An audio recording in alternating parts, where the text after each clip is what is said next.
mga buk. Ito na yung huli natin.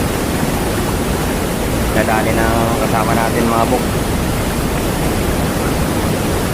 Medyo maliit pa, pero marami daw itong kasama sa atin ang nakadali na kasama natin eh. Ayan o, itim na itim.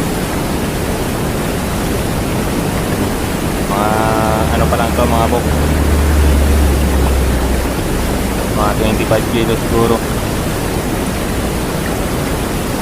Yung malaki hindi daw niya dalat, mabilis daw ang talon, lumumpat agad dun sa karagdagan.